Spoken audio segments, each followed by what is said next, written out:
Here we have a new 2024 Ford Bronco Sport. This one comes in the Heritage trim level in Robin's Egg Blue.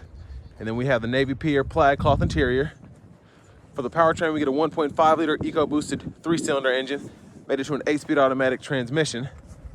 Love the look of the Heritage though. As we come around to the front end here, we do get LED headlamps, LED daytime running lights, and LED fog lights. Now the daytime running lights don't flash like that. That's just how my camera's picking them up. But I love the front end here, just having that middle section whited out. It just looks super retro. Speaking of which, we do have these Oxford white 17-inch wheels here, which also look fantastic on this. We get passive keyless entry on the front 2 doors, power door lock controls, windows, mirrors, rear window lock. Headlamp controls are there.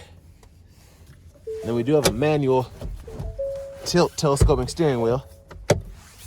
Hit this twice to open the hood. And there's our power driver's seat, 2-way power lumbar support.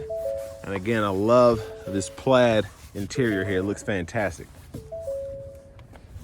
But I have that seat up front adjusted for someone of my size, being 6'3" with longer legs. So I'm gonna go ahead and, just for y'all's entertainment, sit behind myself. So a pretty tight squeeze, but seat back pockets are on both sides, which is nice. USB-C and a USB-A charge port down there. Look at the front from back here. And I will say the headroom is pretty great. Tons of headroom back here. Then the center seat folds down, bottle holders are here. Let's make our way towards the back.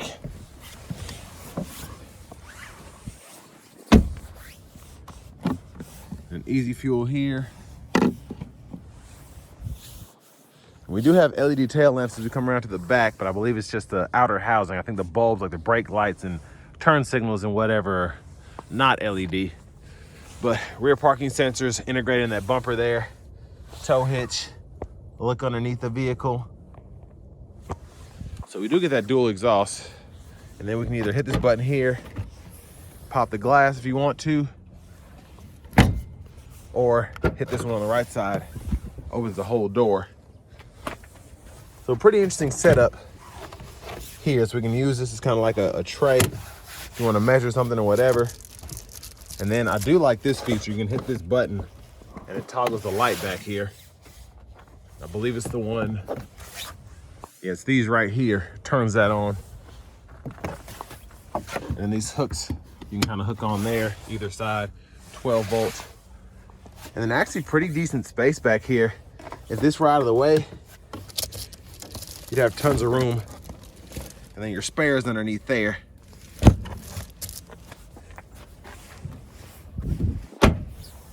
And a big shout out to Ford Lincoln of Franklin for allowing me to review this Bronco Sport today. I'll leave a link below in the description. You can push that lever there, and then when the seat's up far enough, that'll fold flat. And pretty easy to just put it back into place. Just make sure that seat belt's out the way. Give it a little push there. And then I'm gonna go over a quick run through of the standard features on the window sticker. And y'all can pause anywhere you need to take a closer look, but mostly just want to show off the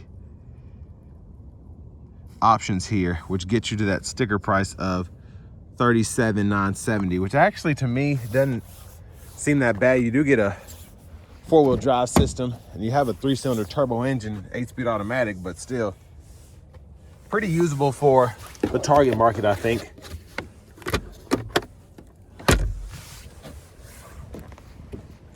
Now, since I did hit that latch twice from the inside, I can just pull this up and there's that 1.5 turbo 3 in there. But let's go ahead and hop in the driver's seat, start her up.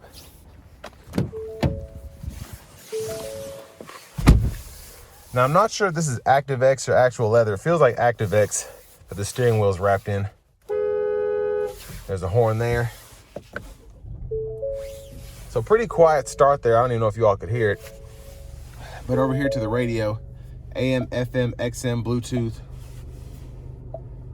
And then we have our phone settings there, Apple CarPlay, Android Auto compatibility, of course. And then we do have our driver assistance. We can fool with that there. Sound we can fool with here. And then our vehicle settings. as well as our general settings. And from here we can change our units of measurement or language if we want to do that. Backup camera with guidelines, and then here rear parking assist. You can see how close you are to an object you're backing up towards. Auto stop toggles here, hazards. Hit that button, it'll kind of cut the screen off. And then sound could be adjusted there. Volume, click there to turn the audio off. And then we do have a tune knob there. And we do get single zone automatic climate controls, which is nice. Fan speed can be adjusted here, temperature, then the auto mode there, fan direction. We get the 3-stage heated front seats, and then the USB-C, USB-A charge port, 12 volt, and then wireless charging pad here. Now for the shifter, just hit the brake, reverse neutral drive. You have that limiter there, and then electronic parking brake, brake hold, so you just hit that, and then when you come to a red light, hit a complete stop. You can let off the brake until you hit the gas to go again. And then your drive modes are right here. So we get normal, eco, sport, slippery, and then sand. Bottle holders, center console cubby space, the USB-C, USB-A charge duo in there. There's a look at the back seat from up here. I'm curious about these lights. Okay, those are LEDs, so that's nice. Sunglasses holder. Lights up here. Universal home remote. And then at least we do have some kind of lights here in the vanity mirror. But back to the steering wheel, blinkers, lane keep assist toggle there, and then high beams. And then we do get our intermittent wipers, one time off, intermittent low, high. We can adjust the intermittent frequency here, and then a rear wiper here. Push back for rear wiper fluid, pull up for the front wiper fluid. Cruise control, we just have standard, so we can turn that on or off, adjust speed, cancel, and then we have volume, mute there. Voice recognition, track list or radio station presets, we can toggle there, and then when we have our phone up, we can use these as Bluetooth buttons. And then we can use this as well as, basically all these buttons up here are for the gauge cluster there, the digital part. And we can scroll through all of our options there.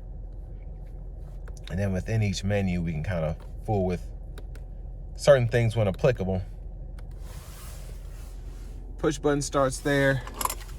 Here's the key fob.